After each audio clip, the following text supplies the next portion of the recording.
लोकशाहीमध्ये मोर्चा काढण्याचा किंवा कोणती मागणी करण्याचा त्या ठिकाणी सर्वांना अधिकार आहे.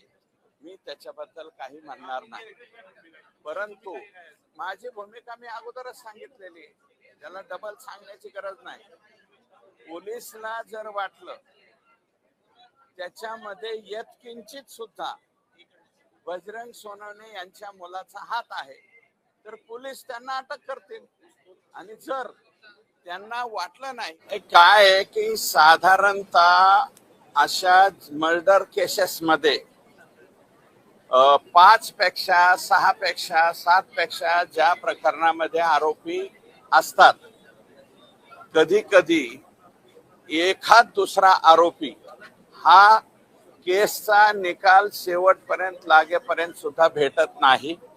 कारण अशा प्रकारचे आरोपी हे राज्याच्या बाहेर जाऊ शकतात, वेश बदलून त्या ठिकाणी वेगळं काहीतरी काम चालू करू शकतात, किंवा भारत देश सोडून लगतच्या असलेल्या नेपाळ सारख्या छोट्या देशामध्ये सुद्धा हे लोक जातात.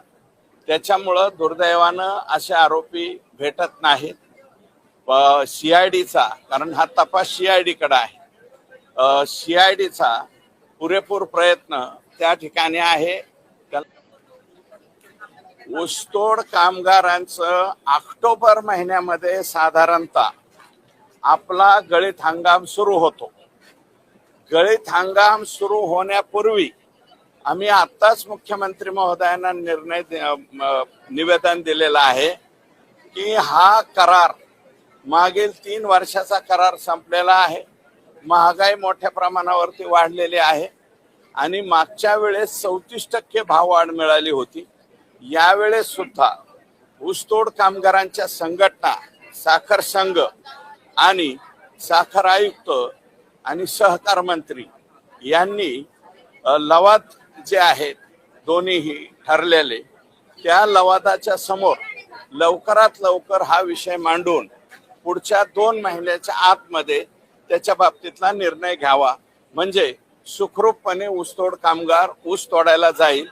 कारण इथल्या करारावर कर्नाटक राज्य सुद्धा अवलंबून आहे, गुजरातमध्ये आमचा ऊस तोडा जातो तो सुद्धा अवलंबून आहे, आणि काही मध्य प्रदेशापर्यंत जातो, आणि काही आमचा ऊसतोड कामगार तामिळनाडू राज्यापर्यंत ऊस तोडायला जातो, आणि त्याचं प्रमुख ठिकाण हे बीड जिल्हा आहे. त्याच्यामुळं याचं निराकरण लवकरात लवकर